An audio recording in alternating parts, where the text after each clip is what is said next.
if trust is this powerful thing, which the research and the literature very strongly indicate, that I'm fascinated to know how we can accelerate. I don't know if that's a word that an academic would use, but accelerate trust in cities, within the four walls of a city, for the purposes of accelerating the futures that we want. Okay. How do we do that? How do we accelerate trust in the city setting? So this is where it gets really, really difficult. The first answer to that is I don't think we have any idea. Because one of the things that we have manifestly failed to do is figure out how to take societies, particularly from low trust to high trust societies, but even back the other way easily. There do tend to be two equilibria that you get trapped in. A high trust society is quite resilient, and I have a caveat there, in that it actually takes a critical mass to break out of that pattern of behavior. Because if you're just trying to do it on your own, all the other trustworthy people are going to mark you out as untrustworthy and ignore you. Yeah. But quickly, what does that mass look like? What does it take? What is that? You said there's a critical mass to break out of that virtuous cycle. What is it? Is there a percentage? How much? Facebook will do it. Okay. Okay. Facebook is a technology designed to destroy trust, basically. Okay. I could elaborate on that, but that's the gist of it. Okay. We don't have a technology design that is as effective to build trust going back the other way. I think it's really slow, hard work. I suspect trust is one of those kind of things, lifetimes to build, seconds to maybe not seconds, but months or years to destroy. So your work to date has been predominantly the measure of trust, as opposed to how to foster. The measure of trust and its importance as a driver of other outcomes at the national, primarily a national and subnational level. Less on how to foster it. And it just is less, I think, on how to foster it, particularly at an aggregate level. Let's go into the land of magic wands for a moment. If you had a magic wand, and you could use that magic wand to build trust or to foster trust within the four city walls, so to speak, how would you wave that wand? What would you do with it? So, okay. This is only semi-serious, but there's a little bit of serious in the semi. The best recipe I've seen, I think, for urban design is you need a couple of feudal warlords with a pack of thugs.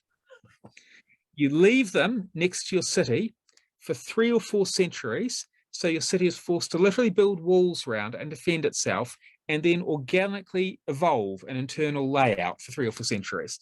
After that, you get rid of the city walls and the feudal thugs, because they're definitely not helpful. But the core layout you're left with, I think, is actually really good. There is something about it's an observation, actually, living in New Zealand cities, which are very, very badly designed by and large. They just sprawl over land. I mean, some of them, Auckland, I think, is one of the worst designed cities in the world. And looking at some of the, living in France, actually, which has some really beautiful urban spaces, less for me the big city, the big sort of planned bit of Paris, but often the smaller towns and villages. And I think there is something that works quite well, saying, have your space, have it quite constrained, and then let it evolve for a while in a natural way over time. So you end up with things that are a little bit quirky, a little bit odd, but also surprisingly livable. On the other side of the wall, you have a feudal savage warlord who's you need to protect yourself against. So that's node number 1. Node number 2 is this massive wall across which and through which you protect yourself. And then the other node is this ecosystem inside the wall. So broadly speaking, 3 nodes, right? The walls are now gone. The warlords have perished, or they've come to their senses, one of the two. And you have this community, and it has evolved, using your language. What does it look like?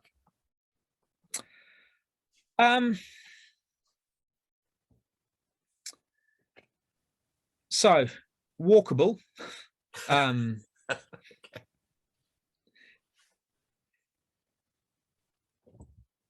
dense but not homogenous, I think, is one of the things which, you know, when I, like I said, so it's dense, but it's not everything the same size, the same style. I think constrained space also often helps to focus.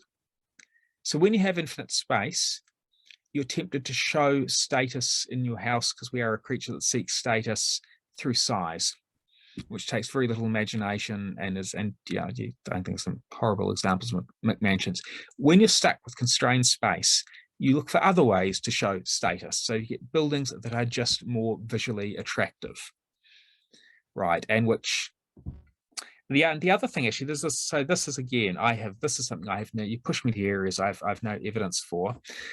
But one of the other observations that strikes me, that a lot of the cities which I think are most livable for, is that status, there is value, there's actually real value in status being shown on the outside of your house, rather than being focused heavily on the inside. So you get a lot of architecture now which is designed to look great on the inside and is essentially a stack of square boxes on the outside. It doesn't really make any serious attempt to try and deal with the rest of it. So it forces, and if I'm stretching it here, but for trust, it tells you that you're living inside away from other people, right? So everything is about, this is good for within my little wall of fortress. It's not externally. When I look at the architecture and the cities which I like, actually the spaces inside, you know, they're fine, but they're often smaller. It's the outward facing, the public spaces, where the effort has gone. And that, again, forces you outside, and it's consistent. I don't know, I suspect it's not a terribly strong driver of trust in and of itself, but it's consistent with an ethos that sort of values more the social connections rather than I'm going to kind of sit behind my walls and but it's kind of the equivalent of as the architectural equivalent, or turning as the architectural equivalent of what we get from literature, which is don't trust a book by its cover, but what you're actually saying is trust a book by its cover. I think there is a lot in so it's not trust in its cover, it's actually for cities, and for cities where you want to trust, there is a lot going on outside the house or outside buildings rather than within them. The trust is about interactions between people, and if all your intention is focused on what's going on inside, you're probably not thinking about the features which drive trust.